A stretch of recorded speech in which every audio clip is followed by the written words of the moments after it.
السلام علیکم دوستو، آپ سب کو راز آفیشیل میں خوش آمدید۔ آج میں پھر ایک نئی اور اچھی ویڈیو کے ساتھ آپ سب کے سامنے حاضر۔ دوستو، آج میں تاریخ کے ایک عظیم جنگجو کے بارے میں بات کروں گا، امیر تیمور۔ امیر تیمور جو تیمور لانگ کے نام سے بھی مشہور تھے اور آپ 1336 میں پیدا ہوئے، 1336، اور آپ کی جو وفات تھی 1405 میں ہوئی۔ تیمور کا تعلق تیموری سلطنت سے تھا اور آپ تیموری سلطنت کے بانی تھے اور تاریخ عالم کے ایک عظیم جنگجو تھے اور ایک حکمران بھی۔ آپ کے استاد کا نام علی بیگ تھا۔ علی بیگ ایک بہت ہی سخت اور بہت اچھے استاد تھے۔ وہ اپنے بچوں کو ڈنڈے کے زور سے سبق یاد کرواتے تھے اور ان سے جو ہے کام لیتے تھے، لیکن انہوں نے کبھی بھی تیمور کو نہیں مارا۔ اس پر جو ہے دوسرے بچے اعتراض کرتے تھے، لیکن تیمور نڈر تھا اور بہت ہی اچھا ایک طالب علم تھا جو استاد کے کہے بغیر اس کا سبق یاد کر لیتا تو اسے اگلے دن سنا دیتا تھا۔ اس بات پر اس کے استاد محترم بڑے خوش ہوئے اور انہوں نے اس کے والد محترم کو بلا کر یہ بات بتائی، اور جس پر اس کے والد محترم کو استاد نے کہا کہ اس بچے کا خیال کریں، یہ بچہ دوسرے بچوں سے بہت مختلف اور اس کی جو ہے آپ جو ہے قدر کیا کریں۔ دوستو، تیمور ایک اچھا طالب علم ہونے کے ساتھ ساتھ حافظ قرآن بھی تھے۔ جی ہاں، انہوں نے 10 سال کی عمر میں قرآن حفظ کیا اور تقریباً 3 سال کے عرصے میں انہوں نے قرآن پاک حفظ کیا تھا اور آپ صاحب قرآن کے نام سے بھی جانے جاتے ہیں۔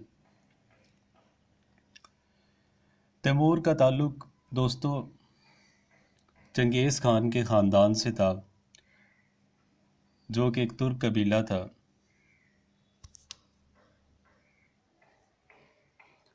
اور تیمور کا تعلق سمرقند سے تھا۔ اس کے والد ایک عام درجے کے ایک زمیندار تھے۔ تیمور دریائے جہون کے کنارے واقع ایک شہر میں 1336 میں پیدا ہوا۔ یہ علاقہ اس وقت چغتائی سلطنت میں شامل ہوتا تھا جو زوال کا شکار تھی، جن کو منگولوں نے جو ہے اپنے مظالم کا نشانہ بنا رکھا تھا، اور ترک سردار بھی اس کی لڑائی میں جو ہے شامل تھے۔ اس وقت یہ علاقہ زوال کا شکار تھا اور بہت زیادہ یہاں پر لڑائیاں اور جھڑپیں ہو رہی تھی۔ اسی حالات میں تیمور کی پیدائش ہوئی۔ تیمور نے اس تمام تر جدوجہد کے بعد، تخت نشین ہونے کے بعد، اس نے سب سے پہلے ان علاقوں پر اپنا قبضہ جمایا اور اس کو اپنا حق سمجھا، جو کہ اس کا حق بھی تھا، اور اس حق کے خلاف اس نے چنگیز خان کی اولاد کے ساتھ لڑائی لڑی اور لڑائی لڑتے لڑتے ہوئے بہادری کے ساتھ ان تمام علاقوں کو فتح کیا۔ دوستو، تیمور کی ایک خاص بات جو آج بھی پوری دنیا میں جانی جاتی ہے، تیمور نے اپنی زندگی میں 42 ملک فتح کیے، جس کو تاریخ عالم کے اندر لکھا جاتا ہے اور یہ بہت ہی بڑا فتح تسلیم کی جاتی ہے۔ تیمور ان چند نڈر لوگوں میں شامل تھا جو اپنی بہادری کی وجہ سے جانے جاتے ہیں۔ دوستو، تیمور کی ایک خاص بات یہ تھی کہ وہ دونوں ہاتھوں سے کام کرتا تھا۔ وہ اپنے ایک ہاتھ سے کلاڑا اور اپنے ایک ہاتھ سے جو ہے تلوار استعمال کرتا تھا اور ایک وقت میں اپنے دونوں ہاتھوں سے کام لیتا تھا۔ اس نے اپنی زندگی میں بہت ساری فتوحات حاصل کی۔ اس کی فتوحات کا سلسلہ یہیں پر نہ رکا۔ تخت نشین ہونے کے بعد اس نے بہت سارے علاقوں پر جو ہے اپنا قبضہ جمایا جو اس کے حق میں تھے۔ وہ 776 میں کاشغر اور 781 میں خوارزم پر قابض ہو گئے۔ اس کے بعد اس نے خراسان کا رخ کیا۔ اس وقت مطابق 1331 ہجری تھی۔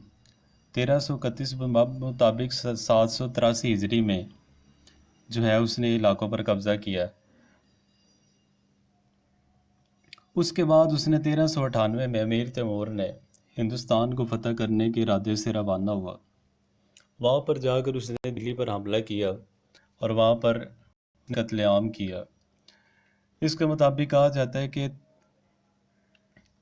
دریائے جمنا کی بالائی وادی میں ہندوؤں کے مقدس مقام ہریدوار میں لوگوں کے آئے سمجھ کر قتل عام کیا کہ کافروں کو مار کر ثواب کمایا جا رہا ہے۔ وہاں پر پھر اس یہاں کی پر وجاہت تیمور کا کوشش کی مقصد دوسرے کوئی صوبہ غلط نہیں کری تھا اور اور پھر یہ اس کے تاریخ کے بعد اندر یہ یہ اپنے علاقوں الفاظ کی لکھے طرف گئے ہیں۔ روانہ ہو گیا۔ اس جگہ تیمور کو اپنی سلطنت تشویشناک خبریں ملنے کے بعد وہ جو ہے اپنے علاقے سمرقند میں واپس گیا۔ 1399 میں تیمور سمرقند سے اپنی آخری اور طویل ترین مہم پر روانہ ہوا۔ تبریز پہنچ کر اس نے سلطان مصر کے پاس سفیر بھیجے جن کو قتل کر دیا گیا تھا۔ چنانچہ تیمور سلطان مصر کی سرکوبی کے لیے روانہ ہوا تھا۔ جب آپ سمرقند واپس آنے کے بعد تیمور نے چین پر حملے کرنے کی تیاریاں شروع کر دی۔ چین میں ایک زمانے میں چنگیز خان کی اولاد کے قبضے میں رہ چکا تھا، اس لیے تیمور اس پر بھی اپنا حق سمجھتا تھا۔ اس کے علاوہ تیمور کافرن چین کے خلاف جہاد کر کے اس خون ریزی کی تلافی کرنا چاہتا تھا جس کا شکار اب صرف مسلمان ہوئے تھے، اور اس تمام تر جدوجہد کے بعد ایک بہادر جنگجو جس نے اپنی زندگی کے اندر بہت ساری فتوحات حاصل کی، تعلیمی میدان ہو چاہے وہ جنگ کا میدان ہو، اس نے ہر محاذ پر فتح حاصل کی، اور اس اپنی تمام تر کوششوں تمام تر فتوحات کے بعد سردیاں عروج پر تھی جب اور موسم بہت خراب تھے اور یہ بوڑھا تھا، جس کی وجہ سے ان کی طبیعت خراب ہو گئی اور 18 فروری 1405 کو انہیں اس دنیا سے جانا پڑا۔